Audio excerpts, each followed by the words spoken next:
أن لا نبي بعده. أما بعد فأعوذ بالله من الشيطان الرجيم. بسم الله الرحمن الرحيم.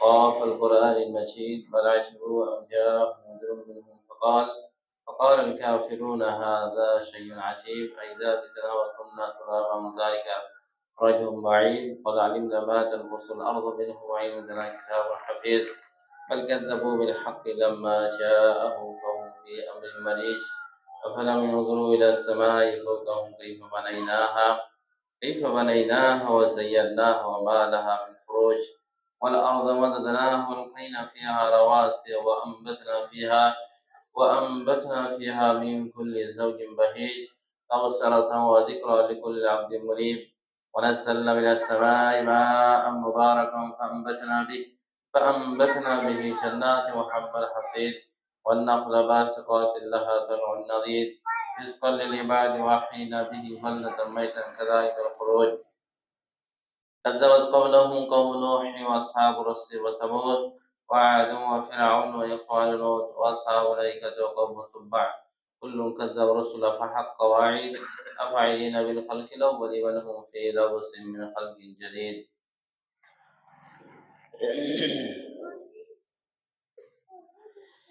إن الحمد لله نحمده ونستعينه ونستغفره ونعوذ بالله من شرور أنفسنا ومن سيئات أعمالنا من يهده الله فلا مضل له ومن يضلله فلا هادي له وأشهد أن لا إله إلا الله وحده لا شريك له وأشهد أن محمدا عبده ورسوله يا أيها الذين آمنوا اتقوا الله حق تقاته ولا تموتن إلا وأنتم مسلمون يا أيها الناس اتقوا ربكم الذي خلقكم من نفس واحدة وخلق منها زوجها وبث منهم رجالا كثيرا ونساء واتقوا الله الذي تساءلون به والأرحام إن الله كان عليكم رقيبا يا أيها الذين آمنوا اتقوا الله وقولوا قولا سديدا يصلح لكم أعمالكم ويغفر لكم ذنوبكم ومن يطع الله ورسوله فقد فاز فوزا عظيما. أما بعد فأعوذ بالله من الشيطان الرجيم. بسم الله الرحمن الرحيم. وقدمنا إلى ما عملوا عملا فجعلناه هباء منثورا. وقال الله تعالى في موضع آخر إن الله لا يغفر أن يشرك به ويغفر ما دون ذلك لمن يشاء. وقال الله تعالى في موضع آخر إنه من يشرك بالله فقد حرم الله الجنة ومأواه النار وما للظالمين من أنصار. وقال رسول الله صلى الله عليه وسلم اجتنبوا سبع الموبقات. قالوا يا رسول الله وما هن؟ قال الشرك بالله. وقال رسول الله صلى الله عليه وسلم في رواية أخرى لا تشرك بالله وإن قتلت أو حرقت. রাওয়াহু ইবনে মাজাহ। সম্মানিত দিনী ভাই, সমস্ত প্রশংসা গুণগান আরাধনা আল্লাহ সুবহানাহু ওয়া তাআলার জন্য। আল্লাহ রাব্বুল আলামিন আমাদেরকে একটা সুস্থ দিন দিয়েছেন, যা বড় ধরনের একটা নিয়ামত। সেই আল্লাহ রাব্বুল আলামিনের প্রশংসা করি, বলে আলহামদুলিল্লাহ। তারপরে পরে সেই নবীর উপরে দরুদ ও সালাম বর্ষিত হোক, যিনি আমাদের কাছে সুন্দর একটা ব্যবস্থাপনা বা দিন দিয়েছেন। সেই নবীর উপরে দরুদ ও সালাম বর্ষিত হোক। আল্লাহুম্মা সাল্লি আলাইহি আল্লাহুম্মা বারিক আলাইহি। যে বিষয়টা আজকে বলতে যাচ্ছি সেটা হচ্ছে শিরক সম্পর্কে। এখন যে সমস্ত যা কিছুই আল্লাহ রাব্বুল আলামিন আমাদেরকে জিজ্ঞাসা করবেন কবরে, ফেরেশতা জিজ্ঞাসা করবে, সেটাই জিজ্ঞাসা করবে যেটা মুহাম্মদ সাল্লাল্লাহু আলাইহি সাল্লাম নিয়ে এসেছিলেন, যে দিনটাকে নিয়ে এসেছিলেন, এবং সাহাবায়ে কেরাম রাদিয়াল্লাহু তাআলা আনহুম যে দিনকে বুঝিয়েছিলেন। সেই অনুপাতে যদি হয় দিনটা, তাহলে সঠিক কবর উত্তর দিতে পারবে, আর সেই অনুপাতে যদি না হয় তাহলে কবরে উত্তর দিতে পারবে না।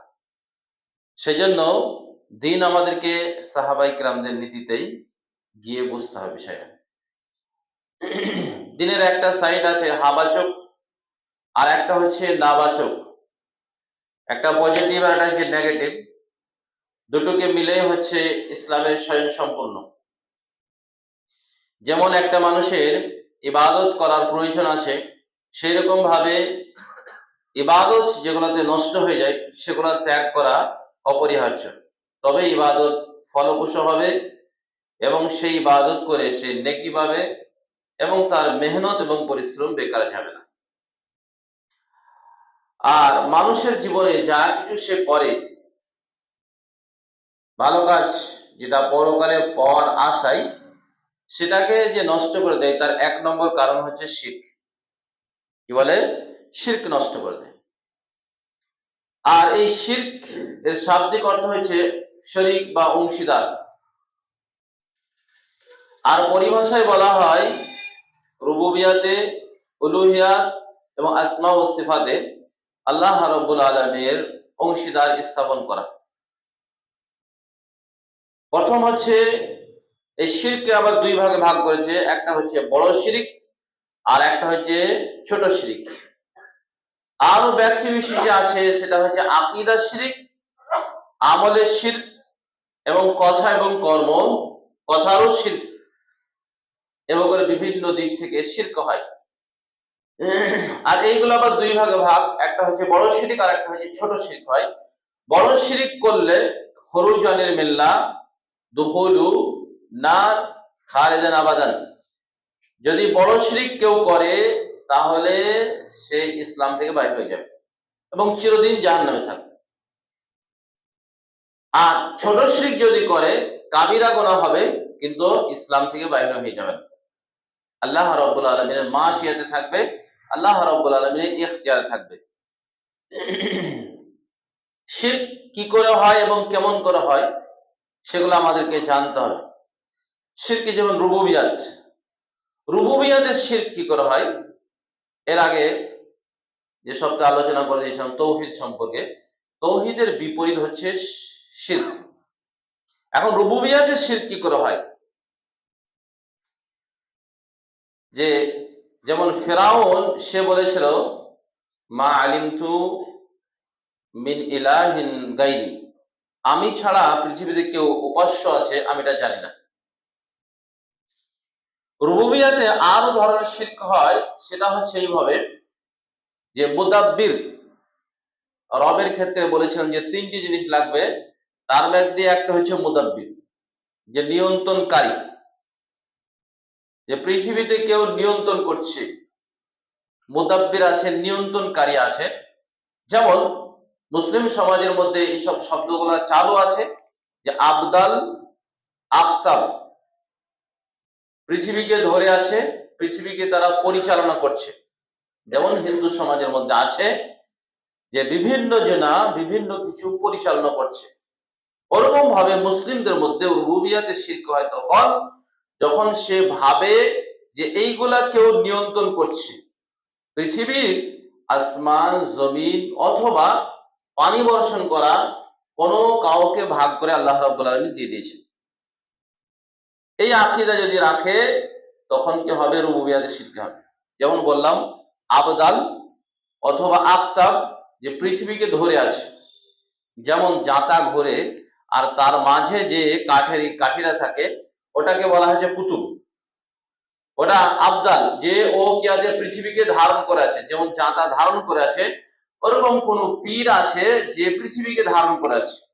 যদি এই আকীদা বিশ্বাস কেউ রাখে তাহলে এই আকীদা কিন্তু মক্কার মুশরিকদের ছিল না, কারণ এটা হচ্ছে খুবই জঘন্য আকীদা যা আমাদের দেশের হিন্দুদের আছে। মক্কার মুশরিকদের এই রুবুবিয়াতে শিরক ছিল না, রুবুবিয়াতে শিরক ছিল না যে কেউ রব আছে, এগুলা কেউ নিয়ন্ত্রণ করে, এটা নেই। হ্যাঁ, তারা আফআলে শিরক করত, আল্লাহ রাব্বুল আলামিনের কর্মের ক্ষেত্রে শিরক করত, যে কিছু কর্ম কেউ কিছু করতে পারে, এরকম তাদের শিরক ছিল। তো যদি কেউ ভাবে দুনিয়ার এইগুলো নিয়ন্ত্রণ করাতে কেউর হাত রয়েছে, কেউ নিয়ন্ত্রণকারী রয়েছে আল্লাহ রাব্বুল আলামিন ছাড়াও, তখন সে হবে রুবুবিয়াত শিরক হয়ে যায়। দ্বিতীয় হচ্ছে উলুহিয়াত শিরক, ইবাদতের ক্ষেত্রে শিরক হয়ে যায়। ইবাদতে যেটা লাগে সেটা হচ্ছে আপনার গায়াতুত তাদাল্লুল, হ্যাঁ, সর্বাধিক বিনয় বা সর্বাধিক হচ্ছে আজমাত, বড়ত্ব, সবচেয়ে যাকে বেশি করা হয়, যার কাছে বেশি বিনয়ী হওয়া হয়, সেটা হচ্ছে একমাত্র বিনয়ী হওয়ার প্রাপ্য হচ্ছে আল্লাহ রাব্বুল আলামিন। এটা হচ্ছে একটা ইবাদত। এটা যদি অন্য কিছুর জন্য হয় বা কারোর জন্য হয়, তখন সেটা শিরক হয়ে যাবে। ওরকম ভাবে মহাব্বত, মহাব্বত ভালোবাসা, এটা কয়েকটা ধরন আছে। সর্বাধিক যদি মহাব্বত আল্লাহ রাব্বুল আলামিনের জন্য হওয়া দরকার ছিল, ওয়াল্লাযীনা আমানু আশাদ্দু হুব্বান লিল্লাহ ওয়া মিনান নাসি মান ইয়াত্তাখিযু মিন দুনিল্লাহি আনদাদা ইউহিব্বুনা কাহুব্বিল্লাহ। আল্লাহ রাব্বুল আলামিন সূরা বাকারায় বলেছে, মানুষের মধ্যে কিছু মানুষ রয়েছে যারা কি করে, শরীক করে আল্লাহ রাব্বুল আলামিনের সাথে অংশীদার স্থাপন করে, তাদেরকে সেইভাবে ভালোবাসে যেভাবে আল্লাহ রাব্বুল আলামিনকে ভালোবাসা দরকার ছিল। ওয়াল্লাযীনা আমানু আশাদ্দু হুব্বান লিল্লাহ, কিন্তু ঈমানদাররা আল্লাহ রাব্বুল আলামিনকে এর চাইতে অনেক বেশি ভালোবাসে। কি করে? আল্লাহ রাব্বুল আলামিনকে এর চাইতে অনেক বেশি ভালোবাসে। তো ভালোবাসা হচ্ছে একটা ইবাদত। ভালোবাসা কি? ইবাদত। এটা যদি সর্বাধিক হয়ে যায়, তখন কি হয়ে যাবে? আল্লাহ ছাড়া বা আল্লাহর জন্য যদি ভালোবাসে, সেটা সর্বাধিক না হলেও আল্লাহর জন্য যদি কাউকে ভালোবাসে, তখন শিরক হবে না। যদি কি করে, আল্লাহ রাব্বুল আলামিন যে ভালোবাসার প্রাপ্য, সেটা যদি সর্বাধিক হয়ে যায় অন্য কারোর জন্য, কোনো কিছুর জন্য, তখন সেটা কি হয়ে যাবে? শিরক হয়ে যাবে। সেটা দুনিয়ার জন্য হতে পারে, অথবা অন্য কোনো ব্যক্তি বা বস্তুর জন্য হতে পারে। তখন কি হয়ে যাবে? সেটা শিরক হয়ে যাবে। ওরকম ভাবে শিরক হয় আপনার আল্লাহ রাব্বুল আলামিন নাম এবং গুণের। কি হয়? আল্লাহ রাব্বুল আলামিন নাম এবং গুণের ক্ষেত্রে আল্লাহ রাব্বুল আলামিন যে সমস্ত নামগুলো আছে, সেই সমস্ত নামগুলার কিছু নাম কোনো ব্যক্তিকে দিয়ে দেওয়া বা সেটাকে মনে করা, তখন কি হয়? নাম এবং গুণের শিরক হয়ে যাবে। যেমন নূহ আলাইহিস সালামের জাতির মধ্যে লাত, উজ্জা, মানাত, এগুলো হচ্ছে আরবদের মধ্যে ওয়ালা তাদাউন্না ওয়াদ্দাউ ওয়ালা সুআ, ওয়াদ্দা এবং সুআ, ইয়াগুস, এই যে 4-5টা দেবতা ছিল বা এর লোকগুলো ভালো ছিল, এদেরকে তারা কি করেছিল? আল্লাহ রাব্বুল আলামিনের যে ইবাদত প্রাপ্য, সেটা মনে করেছিল। আর মক্কার মুশরিকরা লাত এবং মানাত এবং উজ্জা, যে উজ্জা আজিজ থেকে বাইর করে তারা উজ্জা, আর মান্নান থেকে বাইর করে মানাত, এভাবে করে তারা এক একটা দেবতার নাম দিয়ে দিয়েছিল আল্লাহ রাব্বুল আলামিনের নাম থেকে বাহির করে নিয়েছে। তখন কি হবে? আল্লাহ রাব্বুল আলামিনের নাম এবং গুণে কি হয়ে যাবে? শিরক হয়ে যাবে। যদি ওরকম কাউকে ওইভাবে নাম দিয়ে দেয় আল্লাহর নাম থেকে বাহির করে, তখন কি হয়ে যাবে? নামে এবং গুণে শিরক হয়ে যাবে। যে ওই নামটা দিলে আল্লাহ রাব্বুল আলামিন যে বৈশিষ্ট্য আছে ওর ভিতরেও আছে, তখন কি হয়ে যাবে? শিরক হয়ে যাবে। হ্যাঁ, এমনি আল্লাহ রাব্বুল আলামিন কিছু নাম আছে, শাব্দিক ভাবে কাউকে যদি নাম রাখে আর ওই আকীদা যদি না রাখে তাহলে রাখা যাবে। যেমন রহিম বা রউফ, এটা আল্লাহ রাব্বুল আলামিনের নাম, এবং ব্যক্তিকেও রউফ বলা যায়। যদি লগাতি মানে আবিধানিক অর্থে যদি রাখে তাহলে যাবে। যে আব্দুর রহিম রাখার পরে আবার যদি রহিম বলে, তখন সমস্যা আছে। তখন কি আছে? সমস্যা আছে। কিন্তু রহমান যেটা নাম, আল্লাহ রাব্বুল আলামিনের জাতি নাম, তখন সেটা কি হবে? আব্দুর রহমানই বলতে হবে, তাকে রহমান বলা যাবে না। এরকম আরো কিছু নাম আছে যেটা আল্লাহ রাব্বুল আলামিনের জাতি নাম, সেই নামগুলা পরিবর্তন করা যাবে না। যেভাবে আল্লাহ তাআলা বলেছেন সেইভাবেই মানতে হবে এবং সেটাকে সেইভাবে রাখতে হবে, কাউকে রহমান বলা যাবে না। কিন্তু রহিম যদি নাম রাখে শুধু রহিম, তাহলে তো জায়েজ আছে। রউফ যদি রাখে তবু জায়েজ আছে। কিন্তু আব্দুর রউফ রাখার পরে শুধু রউফ বলা যাবে না। তো আল্লাহ রাব্বুল আলামিন নাম এবং গুণে কি হয়? শিরক করা হয়। ওরকম ভাবে আল্লাহ রাব্বুল আলামিন যে বৈশিষ্ট্য আছে, তিনি মানুষকে রুজি দিতে পারেন, তিনি মানুষকে হায়াত দিতে পারেন, তিনি মানুষকে জীবন দিতে পারেন। এগুলা যদি কারোর সাথে সম্পর্ক রাখা হয়, সেটা পীর হোক, অলি হোক, আউলিয়া হোক, নবী হোক, রাসূল হোক, কারোর সাথে সম্পর্ক যদি জুড়ে দেওয়া হয়, তখন আল্লাহ রাব্বুল আলামিন নাম এবং গুণে শিরক হয়ে যাবে। এবং একদিক দিয়ে কি হবে? আল্লাহ রাব্বুল আলামিনের রুবুবিয়্যাতেও শিরক হবে। কি হবে? যখন কাউকে কেউ সন্তান দিতে পারে, এটা আকীদা রাখা হয়, তখন কি হবে? তার আল্লাহ রাব্বুল আলামিনের রুবুবিয়্যাতের মধ্যে শিরক হয়ে যাবে। আর শিরক হচ্ছে একটা ভেতরকার বিষয়। কি থাকে? ভিতরকার বিষয়। সেই জন্য মুহাম্মদ সাল্লাল্লাহু আলাইহি সাল্লাম খুব সতর্ক এবং সাবধান করেছেন। আরেকটা যেটা খুব গুরুত্বপূর্ণ বিষয়, শিরক করলে কি হয়, মানুষের ঈমান নষ্ট হয়ে যায়। মানুষ যে মুসলিম, এই ইসলাম থেকে বাহির হয়ে যায়। সেই জন্য শিরকে থেকে খুব সাবধান এবং সতর্ক থাকতে হবে। আর শিরকের ব্যাপারে আরো জটিলতা এসেছে। আল্লাহ রাব্বুল আলামিন কোরআনে সূরা মারইয়ামে প্রায় 19 জন নবীদের কথা আলোচনা করেছেন। তারপরে আল্লাহ রাব্বুল আলামিন বলেছেন, এদের অনুসরণ করো, তাহলে তোমরা হেদায়েত পাবে, সঠিক পথ পাবে। আল্লাহ তারপরে বলছেন, ওয়ালাউ আশরাকু, এই নবী এবং আম্বিয়া কিরাম আলাইহিমুস সালাম এনারাও যদি শিরক করতেন তো লা আহবাতা আমালুহুম, তাদের সমস্ত নবীদের আমল নিষ্ফল হয়ে যাবে, সবারই আমল কি হয়ে যাবে, নষ্ট হয়ে যাবে। দ্বিতীয় সূরা জুমার আল্লাহ তাআলা মুহাম্মদ সাল্লাল্লাহু আলাইহি ওয়াসাল্লাম বলেন, ওয়ালাউ আশরাকা, মুহাম্মদ সাল্লাল্লাহু আলাইহি ওয়াসাল্লামকে আল্লাহ বলছেন, বলে দাও, কুল আফাগাইরাল্লাহি, তোমরা কি আল্লাহ ছাড়া অন্য কারো ইবাদত করার হুকুম দিচ্ছ? ইয়া আইয়ুহাল জাহিলুন, এই জাহেলরা, এই অজ্ঞরা, এই নাদানরা, তোমরা আমাকে আল্লাহ ছাড়া অন্যর ইবাদত করার আদেশ করছো? আল্লাহ বলেছেন, ওয়ালাইন আশরাকতা, যদি মোহাম্মদ তুমিও শিরিক করো, শরীক করো, অংশীদার স্থাপন করো, বা কাউকে কিছু দিয়ে দাও আল্লাহর হককে, তাহলে লাহাবিতা আমালুকা, তোমার আমল নষ্ট হয়ে যাবে, নিষ্ফল হয়ে যাবে। তাহলে শিরক করলে আগে যে সমস্ত ভালো কাজ মানুষ করেছে সব বেকার হয়ে যাবে, সব নিষ্ফল হয়ে যাবে, কোনো ফল পাবে না। আগে যা কিছু ভালো কাজ করেছে নেকির আশায়, সব কি হয়ে যাবে, বেকার হয়ে যাবে, সব নষ্ট হয়ে যাবে। সহিহ মুসলিমে একটা হাদিস রয়েছে, আয়েশা রাদিয়াল্লাহু তাআলা আনহা থেকে বর্ণিত, জাদান ইবনে জাদান, আব্দুল্লাহ ইবনে জাদান, উনি জাহিলিয়াতের জামানায়, উনি যখন মারা গেল, তো আয়েশা রাদিয়াল্লাহু তাআলা আনহা জিজ্ঞাসা করলেন যে জাহিলিয়াতের জামানায় আব্দুল্লাহ ইবনে জাদান বা ইবনে জাদান, ও কি করতো, মিসকিনদেরকে খানা খাওয়াতো, ওয়া ইউকরিমু যায়ফ, মেহমানদেরকে সম্মান করত, এবং আত্মীয়তার সম্পর্ক রাখত, এবং গোলাম আজাদ করতেন, অনেক ভালো কাজ করতেন। সে কি নেকি পাবে না? রাসূলুল্লাহ সাল্লাল্লাহু আলাইহি সাল্লাম বললেন, সে একদিনও আল্লাহ রাব্বুল আলামিনের কাছে তওবা করে ফিরে আসে, অতএব সে নেকি পাবে না। ভালো কাজ করার পরেও যেহেতু সে শিরক ছিল তার মধ্যে, এমন শিরকে যেগুলা ঈমান নষ্ট হয়ে যাবে, সেই জন্য ভালো কাজ করার পরেও সেটা বেকার হয়ে যাবে। দ্বিতীয় সহিহ বুখারীতে কিতাবুল মাগাইজে কিতাবুল জিহাদে হাদিসটা এসেছে, মক্কার মক্কা মক্কার লোকেদের মধ্যে, আরবদের মধ্যে শিরক ছিল না। আরবদের মধ্যে শিরক ছিল না, কারণ ওখানে ইব্রাহিম আলাইহিস সালামের বসবাস বেশ কিছুদিন, এবং ইসমাঈল আলাইহিস সালাম পুরো জীবন ওখানে জুরহুম কাবিলাদের মধ্যে বসবাস করতেন। তাদের মধ্যে এই শিরকি প্রথা ছিল না। শিরক ছিল শাম, ইরাক, ইরান, এই সমস্ত দেশগুলোতে বহু পূর্ব থেকে শিরক। যারা ভারতেও এসেছে, এই যে ইহুদি, এই যে আমাদের দেশেও এই যে ব্রাহ্মণ, এরাও ওই ইরাক ইরান থেকে এসেছে, ওই দেশগুলোতে শিরক ছিল। তো আরবের আমর ইবনে লুহ বলে একজন ব্যক্তি শামে ব্যবসা করতে গেল, আর ব্যবসা করতে গিয়ে দেখলো তারা দেবতা তৈরি করেছে আর তার পূজা করছে। বললো, এগুলা কি করছো তোমরা? বললো, এগুলা আমরা এদের পূজা করি, এদের কাছে পানি প্রার্থনা করি, যখন পানি প্রয়োজন হয় আর পানি হয়। তো বললো, আমরা তো আরবের লোকে তো আরো পানির সমস্যা, তাহলে আমাদেরকে এটা দিয়ে দাও।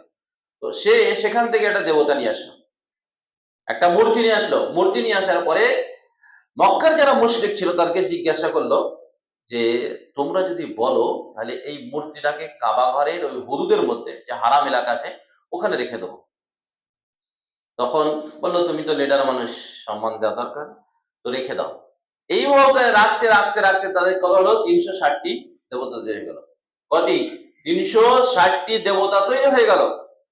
এবং ব্যক্তিগত মধ্যে বহু মূর্তি ছিল, যেমন আমর ইবনে জুমুহ, ইবনে মাজাহ, মুসনাদে আহমদ হাদিস রয়েছে, তার সন্তানরা মদিনাতে সবাই ইসলাম কবুল করেছিল, কিন্তু সেই ইসলাম কবুল করেনি। এবং তার বাচ্চারা মাঝে মাঝে দেবতাটা ভেঙে ফেলে দিত। সে আবার কি করতো, মূর্তিটাকে নিয়ে এসে সেটাকে আবার সুন্দর করে আবার রাখতো। একদিন লিগে তারা বুড়ি একবারে মদিনা যেখানে নোংরা ফেলা হয়, কাশিরা ফেলা হয়, সেখানে ফেলে দিল। সে খুব আফসোস করলো, আবার সে সেটাকে তৈরি করলো। এই বকরে উহুদের প্রান্তে সে ইসলাম কবুল করেছিল, এবং এক ওয়াক্ত নামাজ পড়েনি, এমন তার ঈমান এসেছিল, জোহরের আগেই সে মারা গিয়েছিল এবং সে জান্নাত চলে গেছে। তো শিরকে মক্কার মুশরিকদের মধ্যে ছিল না।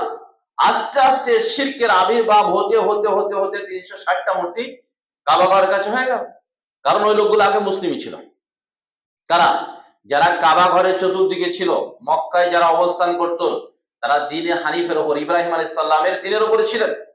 এবং আস্তে আস্তে যুগের পরিবর্তন হতে হতে হতে হতে কি হয়ে গেল? মুশরিক হয়ে গেল।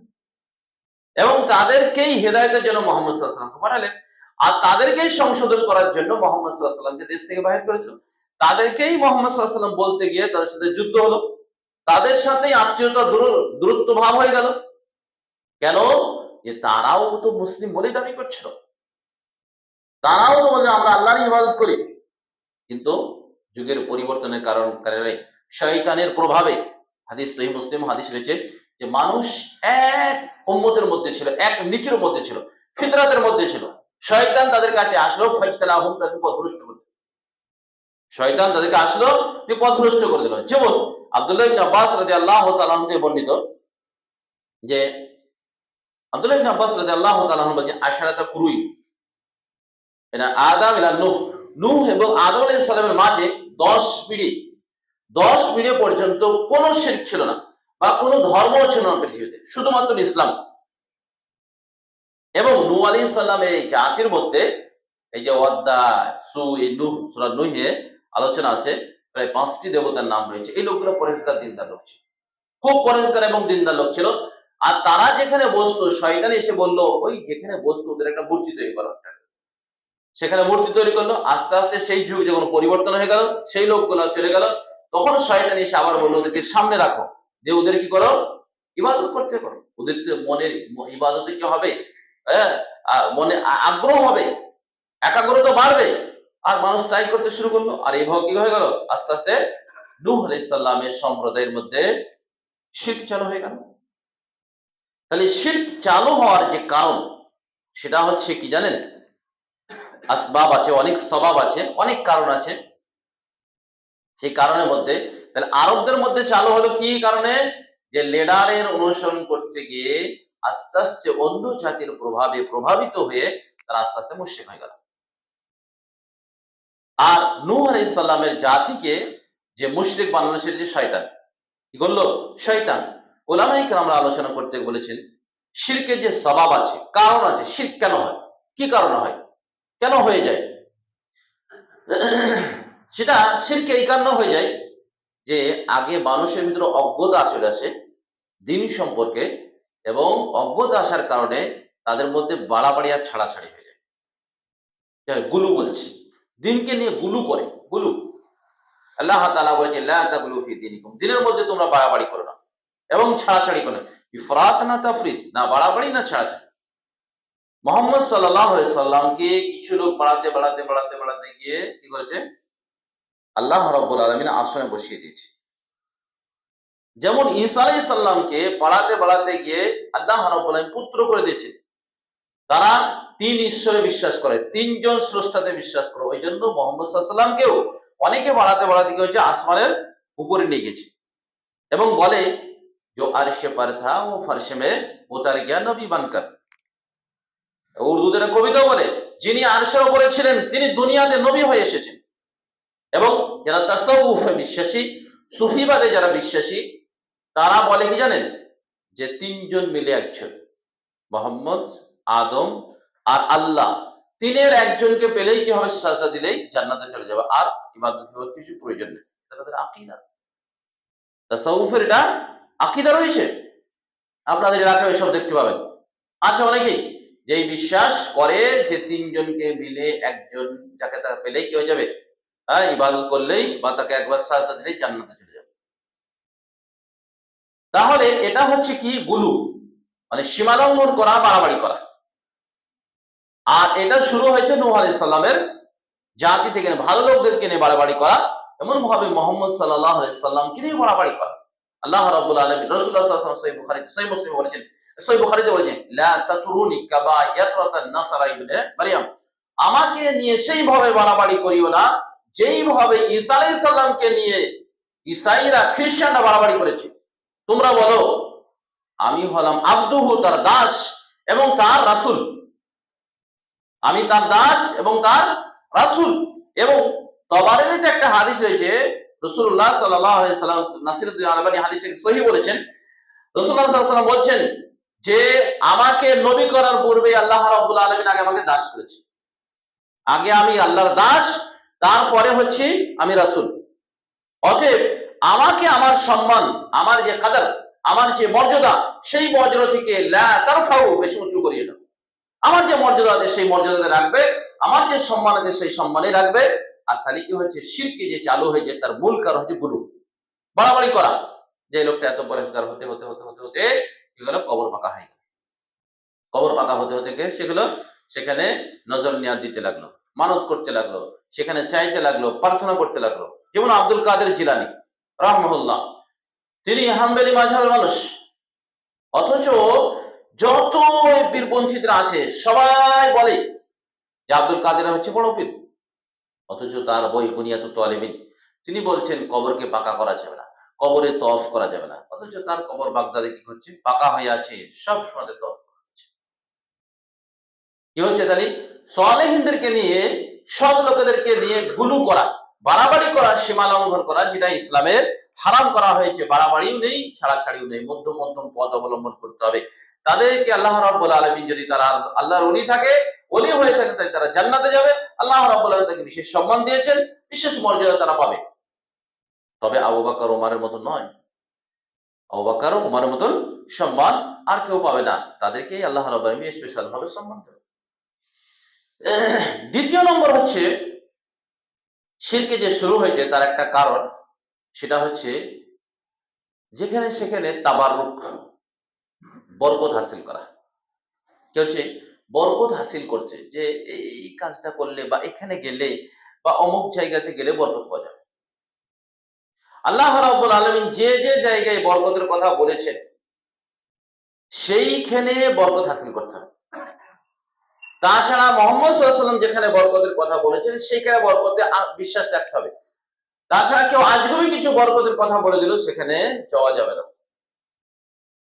কিছু পুকুর আছে নাকি এই এলাকায়, বলে সেখানে মানুষ গোসল করতে যায়, এই বলে বরকত পাওয়া যাবে, ভালো হবে, অসুখ ভালো হবে। এই যে তাবারুক হাসিল করা, এগুলো সব শিরক। ওমর রাদিয়াল্লাহু তাআলা আনহু তার জামানায় কি করেছিলেন জানেন? যেই গাছের নিচে মুহাম্মদ সাল্লাল্লাহু আলাইহি সাল্লাম প্রায় 1400 সাহাবীকে বায়াত নিয়েছিলেন, সেই গাছ কেটে দিয়েছিলেন।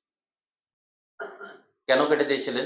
যে পরবর্তী লোক এসে, পরবর্তী জেনারেশন এসে, যখন আগাছা লোক আসবে, তখন তারা শিরক করতে লাগবে এবং সেখানে গিয়ে বরকত হাসিল করতে পারে। সেই জন্য উমর রাদিয়াল্লাহু তাআলা আনহু সেটা কি করেছিলেন? কেটে দিয়েছিলেন। এবং উমর রাদিয়াল্লাহু তাআলা হাজর আসওয়াদের ব্যাপারে খুব স্পষ্ট ভাষায় বলেছেন, লা তাদুর ইয়া হাজার, তুমি কোনো উপকার করতে পারো না, লা তানফা ওয়া লা তাদুর, তুমি উপকার করতে পারো না, ক্ষতি করতে পারো না। শুধুমাত্র তোমাকে আমি এই জন্য চুমা দিচ্ছি, মুহাম্মদ সাল্লাল্লাহু আলাইহি ওয়াসাল্লামকে দেখেছি বলে চুমা দিচ্ছি, না চুমা দিতাম।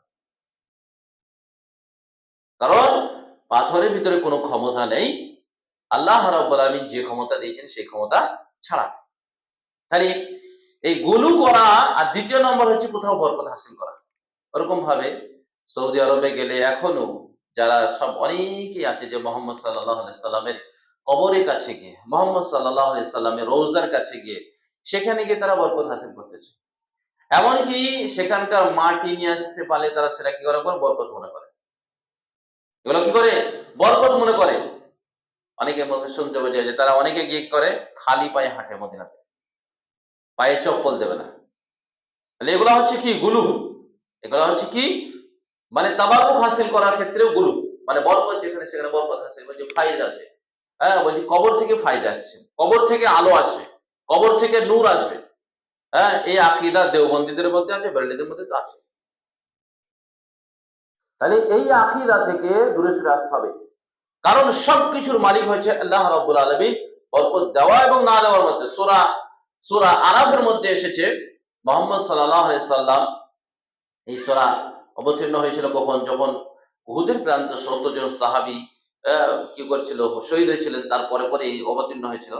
তো রাসূলুল্লাহ সাল্লাল্লাহু আলাইহি সাল্লাম বললেন যে আমি ভালোর মালিক নই, খারাপের মালিক। যদি আমি ভালোর মালিক হতাম তাহলে ও আমাকে লা তাদুরুনি ওয়া মাসানি সু, আমাকে খারাপ কিছু স্পষ্ট করতে পারত না। আমি আল্লাহ রাব্বুল আলামিনের কাছে মঙ্গল অনেক করে চাই নিতাম, বেশি বেশি করে চাই নিতাম। তো মুহাম্মদ সাল্লাল্লাহু আলাইহি সাল্লামের মালিক না, এবং স্পষ্ট ভাষায় আল্লাহ রাসূল সাল্লাল্লাহু আলাইহি সাল্লাম বলে দিয়েছেন যে গুলু করার ক্ষেত্রে যে বলে দাও যে আমি গায়েবের মালিক নন, গায়েব আমি জানিও না। আমি গায়েব জানিও নি। এগুলোর ক্ষেত্রে গুলু করতে করতে কি করে শিরক হয়ে যায়। তাহলে শিরক হওয়ার ক্ষেত্রে দ্বিতীয় নম্বর কারণ হচ্ছে কি তাবাররুক হাসিল করা। তৃতীয় নম্বর একটা কারণ রয়েছে, সেটা কি জানেন? সেটা হচ্ছে ওসিলা। এই কারণেও একটা স্বভাব যে ওসিলা ধরতে গিয়েও মানুষ কি করে শিরক করে ফেলে। যে ভাবে যে আমরা হয়তো নগণ্য মানুষ, আমাদের কিছু ক্ষমতা নেই, তো ওরা ভালো লোক, ওদের ওসিলা ধরতে হবে, ওদের মাধ্যম ধরতে হবে, ওদের পিছনে পিছনে যেতে হবে, তাহলে জান্নাত যাওয়া যাবে। এই কারণে কি হয় শিরক করে ফেলে। তাহলে অনেক কারণের মধ্যে এই এক নম্বর একটা কারণ যে মানুষ ওসিলা ধারণ করে। যেমন মক্কার মুশরিকদের মধ্যেও ছিল মা না'বুদুহুম ইল্লা লিকুররিবুনা ইলাল্লাহি যুলফা, ওদের আমরা ইবাদত করি না এই জন্য ইবাদত করি যে যাতে করে ওরা কি করে আমাদেরকে যেন আল্লাহ রাব্বুল আলামিনের কাছে কাছে পৌঁছে দেয়। এটা একটা স্বভাব, এটা একটা কারণ ছিল। সেই জন্য মক্কার মুশরিকরা করতে শিরক করতে। এটা মুসলিম উম্মার মধ্যেও আছে, মুসলিম উম্মার মধ্যেও আছে। অনেকে মুসলিম ভাইরা এটা বলে যে আমরা তো কথা পৌঁছাতে পারবো না, আল্লাহ আমাদের কথা শুনবে না, আল্লাহ আমাদের কথা বুঝতে পারবে না, ওদের মাধ্যম দিয়ে কথা তারা যাক, তাহলে ওরা কি করবে শুনতে পারবে। খুব ইশারাতে আমি বলছি, স্পষ্টভাবে বলছি না। কথা বুঝতে পেরেছেন? এরকম আমাদের মুসলিম উম্মার মধ্যে কি আছে? আকীদা আছে যে ওদেরকে ধরে নেওয়া হোক, ওরা আল্লাহ রাব্বুল আলামিন ওলি, আল্লাহ রাব্বুল আলামিনের ভালো মানুষ, ওরা সৎ মানুষ, ওরা জান্নাতি লোক। এই যে আমরা সার্টিফিকেট দিলাম আর বললাম যে ওদেরকে কি করে মাধ্যম ধরি, তাহলে করে আল্লাহর কাছে আমাদেরকে পৌঁছে দেবে। যেমন মক্কার মুশরিকরা। সহিহ মুসলিমে কিতাবুল হজে হাদিস রয়েছে, আল্লাহুম্মা লাব্বাইক লা শারীকা লাব্বাইক, আল্লাহ তোমার দরবারে উপস্থিত, তোমার কোনো শরীক নাই, তবে এই যে ইল্লা, তবে কিছু আছে যাদের মালিক হচ্ছে তুমি। ইল্লা তামলিকুকা, যাদের মালিক হচ্ছে তুমি। মক্কার মুশরিকরাও কাবা ঘরে যখন হজ করতে যেত, ওই প্রায় একই তাকবীর পড়তেন যেটা মুহাম্মদ সাল্লাল্লাহু আলাইহি ওয়াসাল্লাম পড়তেন, কিন্তু লাস্টে গিয়ে ইল্লা শব্দ লাগিয়ে দিত, যে তবে লাগিয়ে দিত। তবে লাগিয়ে দেওয়ার পরে বলতো হ্যাঁ আরো কিছু আছে যারা কি করে তাদের মালিকও তুমি, তাদের কিছু করার ক্ষমতা রয়েছে। তখন তারা কি হয়ে গেল? মুশরিক হয়ে গেল। তারা কি হয়ে গেল? মুশরিক হয়ে গেল, তাদের ইবাদত সব বাদ হয়ে গেল। আল্লাহ রাব্বুল আলামিন শিরকের জন্য খুব ভয়ঙ্কর ভাবে কথা বলেছেন। আল্লাহ সূরা ফুরকানে বলেছেন ওয়া কাদিমনা ইলা মা আমিলু আমালান ফাজআলনাহু হাবাআন মানসুরা। কিছু মানুষের আমলের দিকে আমি মনোনিবেশ হব, আমি যাব আর তাদের আমলগুলোকে ধূলিসাৎ করে দেবো। কি করবো? ধূলিকণার মতন করে দেবো। ওই যে যখন ঝড় হয় আর হাওয়াতে দেখেছেন তো উড়ে, অথবা সকালবেলাতে যখন জানালার ফাঁক দিয়ে রোদ আসে, দেখবেন সরু সরু সরু সরু কি দেখা যাচ্ছে, ওকে বলছে হাবাআন মানসুরা। একবার ধূলিকণার মতন করে দেবে আল্লাহ রাব্বুল আলামিন, তাদের আমলকে গ্রহণ করবে না। ইবনে মাজাহ একটা হাদিস রয়েছে, হাদিসটা সাওবান রাদিয়াল্লাহু তাআলা থেকে বর্ণিত। সাওবান রাদিয়াল্লাহু তাআলা বলছেন আল্লাহ রাসূল সাল্লাল্লাহু আলাইহি ওয়াসাল্লাম বলেন লা আ'লামান্না আকওয়ামান, আমি কিছু মানুষের কথা জানি যারা কিয়ামতের দিবসে তিহামা পাহাড়ের সমান নেকি নিয়ে আসবে। হাসানাতিন জিবালিন তিহামা, বিদিন, তিহামা একটা সাদা পাহাড় সৌদি আরবে আছে, ওই পাহাড়ের সমান নেকি নিয়ে আসবে। তাদের সেই নেকিগুলোকে আমি হাবাআন মানসুরা কি করে ধূলিসাৎ করে দেবো। সাওবান বললেন সিফহুম লানা জাল্লি আল্লাহ নাকুনা মিনহুম, আল্লাহ রাসূল তাদের গুণগুলো বলে দেন, বৈশিষ্ট্য বলে দেন, তারা কেমন হবে, এবং যাতে করে আমরা যেন তাদের দলভুক্ত না হয়ে যাই। সাহাবীর বক্তব্য দেখেন, যাতে করে আমরা যেন তাদের মতো না হয়ে যাই। রাসূলুল্লাহ সাল্লাল্লাহু আলাইহি ওয়াসাল্লাম বলছেন মিন জিলদাতিকুম, তোমাদের স্বজাতি হবে, তারাও মুসলিম হবে, তোমাদের ভাই হবে, এবং তোমাদের মতনই কথা বলবে তারা, মানে হাদিস কোরআনই বলবে। ইয়াখুযুনা মিনাল লাইলি কামা তাখুযুনা, তারা সেইভাবে রাত্রিতে ইবাদত করবে যেইভাবে তোমরা রাত্রিতে ইবাদত করছো। ওয়ালাকিন, কিন্তু যখন তারা নির্জনে থাকবে তখন তারা কি করবে? হারাম কাজের সাথে যুক্ত হয়ে যাবে, যেটা আল্লাহ রাব্বুল আলামিন হারাম করেছেন। সমস্ত হারামের চাইতে বড় হারাম হচ্ছে কি জানেন? শিরক। পৃথিবীতে যত অপরাধ আছে সবচেয়ে বড় অপরাধ হচ্ছে শিরকের অপরাধ। আপনারা জানেন, কিছুদিন আগে মেদিনীপুর থেকে ভাই ফোন করেছে, ইমাম সাহেব মানুষ, কালির তপস্যা করতে গেছে, ধরা পড়ে গেছে। ইমাম সাহেব মানুষ, হাফেজ সাহেব মানুষ, কালির তপস্যা করছে এই জন্য যে ঝাড়ফুঁক করবে নাকি বলে, তাতেই কি হবে? সে টাকা পয়সা কামাবে। পূর্ব মেদিনীপুরে, পশ্চিম মেদিনীপুরে কথা বলছি, ঘাটা পাঁশকুড়া থেকে ভিতরে একবারে। হ্যাঁ, আমি সে গ্রাম গিয়েছি, সেখানকার এক ইমাম ছিল এই ঘাট এই কাজ করছে। এরকম বহু ঘটনা শোনা যায়। মাঝে মাঝে ওই হুজুর সাহেবরাই কি করে, কালী তপস্যা করতে যায়, আমাবস্যা রাত্রে নাকি করলে নাকি বলে যা কিছু করবে সবকিছু সাফা হয়। তো কি বলছিলাম কথা, যে রাসূলুল্লাহ সাল্লাল্লাহু আলাইহি সাল্লাম আল্লাহ রাসূল সাল্লাল্লাহু আলাইহি সাল্লামকে সাহাবী বললেন, সাওবান রাদিয়াল্লাহু তাআলা আনহু বললেন, আপনি স্পষ্ট করে বলে দেন তাদের গুণগুলা কেমন। কথা তো এরকমই বলবে, কিন্তু যখন নির্জনে থাকবে তখন হারাম কাজ করবে। বেলডাঙ্গায় জানি বড় বড় মাদ্রাসার শাইখুল হাদিস, অথচ কি করে মাদুলি ভরে দিয়ে থাকে। ওদিকে ফুরফুরাদের আছে, প্রত্যেকের বাড়ির সামনে সামনে কাউন্টার খোলা আছে, মাদুলির কাউন্টার খোলা আছে। ইনতাহাকুহা, রাসূলুল্লাহ সাল্লাল্লাহু আলাইহি ওয়াসাল্লাম বলে তার থেকে দূরে থাকবে, তাদের থেকে বিরত থাকবে। কারণ যদি মাদুলি দেওয়াটা যদি শিরকেও না হয়, কোরআনে আয়াত দিয়েও যদি হয়, তবু সেটা হারাম। সেটা কি হারাম, ওদিকে এখন বিস্তারিত যাচ্ছি না। সেটা কি এখন সেটা হারাম এবং তার ভয়াবহতা আছে। তাহলে আমল করার পরে সেটা নিষ্ফল হয়ে যাবে। রাসূলুল্লাহ সাল্লাল্লাহু আলাইহি সাল্লাম যে হাদিসটা বলেছেন, মুআয ইবনে জাবাল রাদিয়াল্লাহু তাআলা আনহুকে রাসূল সাল্লাল্লাহু আলাইহি ওয়াসাল্লাম বলেছেন, আওসানি খলিল, আল্লাহ রাসূল সাল্লাল্লাহু আলাইহি ওয়াসাল্লামকে 10টি ওসিয়ত করেছেন। তার মধ্যে একটি হচ্ছে কি, লা তুশরিক বিল্লাহ, আল্লাহর সাথে শরীক করবে না। ওয়া ইন কুতিলতাও ফাবরিকতা, তোমাকে যদি কতল করতে তোমাকে হত্যা করে দেয়। এখন জয় শ্রীরাম বলতে বলছি, তখন কি করবে? দেখে না, এই ব্যাপারে কোরআনে একটা আয়াত রয়েছে, আম্মার ইবনে ইয়াসার রাদিয়াল্লাহু তাআলা আনহু যখন তার বাপ মা সুমাইয়াকে এবং ইয়াসার রাদিয়াল্লাহু তাআলা আনহুকে যখন আবু জাহাল যখন কি করছিলেন, ওই তাদেরকে একজন তার মাকে বল্লম ভরে শহীদ করে দিয়েছিলেন, আর তার বাবাকে 2 উটের পায়ে বেঁধে ছেড়ে দিয়েছিলেন, তখন তিনি অলু হুবাল বলে ফেলেছেন। তো আল্লাহ রাসূল সাল্লাল্লাহু আলাইহি সাল্লাম কাছে তিনি দৌড়ে এসে বললেন, আল্লাহ রাসূল এই কথা বলে দিয়েছেন। আল্লাহ তাআলা তখন বললেন যে মুখে বলা হয় যে ওয়াতাতমাইন্নু কুলুবুহুম, তাদের অন্তরে ঈমান আছে। যদি এরকম মজবুরান হয় আর কাউকে যদি হত্যা করে দেয় এরকম মনে হয়, তখন যদি বলে দেয় আর আল্লাহর কাছে মাফ চেয়ে নিতে হবে, আল্লাহ তাআলা মাফ করে দেবেন। আর কেউ যদি হত্যা হয়ে যায় তাহলে সে জান্নাত যাবে। কেউ যদি দিনকে বাঁচাবার জন্য তাকে হত্যা করে দেয় তাহলে সে কি হবে, জান্নাতে চলে যাবে। আর আব্দুল্লাহ ইবনে মাসউদ রাদিয়াল্লাহু তাআলা সেই যে মাছি মারা যে ঘটনাটা আছে, সেটা হচ্ছে মওকুফ রয়, সেটা মারফু হিসাবে বর্ণনা করা আছে রাসূল সাল্লাল্লাহু আলাইহি ওয়াসাল্লাম নাম দিয়ে। তো উলামায়ে কেরাম বলছে সেটা কি মওকুফ রওয়াত এবং বনী ইসরাঈলের একটা ঘটনা। দ্বিতীয় হচ্ছে আবু হুরায়রা রাদিয়াল্লাহু তাআলা আনহু একটা হাদিস রয়েছে, আল্লাহ রাসূল সাল্লাল্লাহু আলাইহি ওয়াসাল্লাম বলেছেন, ইজতানিবু সাবাল মুবাকাত, 60টি ধ্বংসকারী পাপ থেকে বেঁচে থাকো। তার মধ্যে একটা হচ্ছে আল ইশরাকু বিল্লাহ, আল্লাহর সাথে শরীক করা। দ্বিতীয় হচ্ছে আব্দুল্লাহ ইবনে মাসউদ রাদিয়াল্লাহু তাআলা আনহু সহিহ বুখারী হাদিস, রাসূলুল্লাহ সাল্লাল্লাহু আলাইহি ওয়াসাল্লাম বলেছেন, আকবারুল কাবাইর, সবচেয়ে বড় গুনাহ হচ্ছে কি, আশরিকু বিল্লাহ, আল্লাহর সাথে শরীক করা।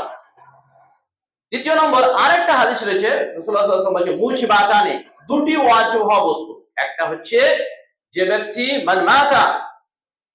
মান মাতা, যে ব্যক্তি মারা গেল, লা ইশরিক বিল্লাহ, আল্লাহর সাথে শরীক করল না, ফাদাখালাল জান্নাহ, সে জান্নাতে চলে গেল। আর দ্বিতীয় হচ্ছে ওয়াজিব হবে, যে ব্যক্তি শরীক করলো আর মারা গেল, মান মাতা ওয়া হুয়া ইশরিক বিল্লাহ, আল্লাহর সাথে শরীক করলো, ফাদাখালান নার, সে জাহান্নামে চলে গেছে। এই হাদিসও সহিহ বুখারী মুসলিম হাদিস। তাছাড়াও আল্লাহ রাসূল সাল্লাল্লাহু আলাইহি ওয়াসাল্লাম যখন মেরাজে গিয়েছিলেন, রাসূল সাল্লাল্লাহু আলাইহি ওয়াসাল্লাম আমাকে 3টি জিনিস দেওয়া হয়েছে, আব্দুল্লাহ ইবনে মাসউদ রাদিয়াল্লাহু তাআলা বর্ণিত। তার মধ্যে একটি হচ্ছে যে আমার উম্মতের মধ্যে যারা শরীক করে নাই তাদের জন্য আমি আল্লাহর কাছে সুপারিশ করব। তাদের জন্য কি করব, সুপারিশ করব। তাছাড়াও সহিহ মুসলিমে যে হাদিসগুলো রয়েছে, যে একটা হাদিসে এসেছে কোন জানাজায় যদি 100 জন লোক উপস্থিত হয়, আর একটা হাদিসে এসেছে 40 জন, আর তাদের মধ্যে কেউ যদি শিরক না করে, আল্লাহ রাব্বুল আলামিন সবারই সুপারিশকে কবুল করবেন। তাহলে শিরকের এত ভয়াবহতা আছে, আর শিরকের মুক্ত মুওয়াহিদের এত ফজিলত আছে। শিরক করলে কি হবে, তার আমল সব কি হয়ে যাবে, নষ্ট হয়ে যাবে। আল্লাহ রাব্বুল আলামিন কোরআনে সূরা মাইদাতে বলেছে, ইন্নাহু মাইশরিক বিল্লাহ, যারা আল্লাহর সাথে শিরক করবে, ফাকাদ হারামাল্লাহুল জান্নাহ, তার উপর জান্নাত হারাম। ওয়া মাওয়া নার, আর তার বাসস্থান হচ্ছে জাহান্নাম। ওয়া মা লিয-যালিমিনা মিন আনসার, জালেমের জন্য কোনো সাহায্যকারী নেই। তাহলে শিরক থেকে সবসময় বেঁচে থাকতে হবে। সেই জন্য মুহাম্মদ সাল্লাল্লাহু আলাইহি সাল্লাম আল্লাহর কাছে দোয়া করতেন, আল্লাহুম্মা ইন্নী আউযু বিকা মিন শিরকি বিকা আনা আ'লামু, আল্লাহ যেটা জেনেছি না শিরক হয়ে যায় সেটা তোমার কাছে আশ্রয় চাচ্ছি, আর অজান্তে যেটা হয়ে যায় সেটা তোমার কাছে মাফ চাচ্ছি। তাহলে শিরক হতে পারে আকীদাতে, যেটা সবচেয়ে ভয়ঙ্কর, যেটা ইসলাম থেকে বাহির হয়ে যাবে। আবার কিছু ক্ষেত্রে কর্মক্ষেত্রে হতে পারে, আর কিছু কিছু শিরকের পথও আছে, সেগুলো এখনো বিস্তারিত আলোচনা দরকার রয়েছে। আল্লাহর কাছে সবসময় দোয়া করতে হবে যে আল্লাহ রাব্বুল আলামিন যেন আমাদেরকে ফিতরাতের উপরে বা তাওহীদের উপরে এবং শিরকে মুক্ত জীবন যাপন করার তৌফিক দেন, আল্লাহুম্মা আমিন। এবং তার সঙ্গে সঙ্গে আমাদেরকে শিরকের ভয়াবহতা, আমাদের যে আত্মীয়-স্বজন আছে, আমাদের ক্ষমতা অনুপাতে তাদেরকে সতর্ক সাবধান করতে হবে।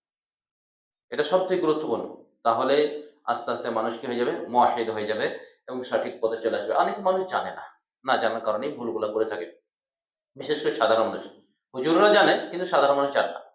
আর না জানার কারণে এটা করে থাকে। সেটা আমাদেরকে যথাসাধ্যভাবে চেষ্টা করতে হবে তাদেরকে শিরকে মুক্ত করা এবং তাদেরকে সঠিক জিনিসটা বুঝিয়ে দেওয়া। আল্লাহ রাব্বুল আলামিন আমরা যারা এখানে উপস্থিত আছি সকলকে তৌহিদের উপর কাজ করা এবং শিরকে মুক্তভাবে দাওয়াত দেওয়ার তৌফিক দান করো। আল্লাহুম্মা আমিন।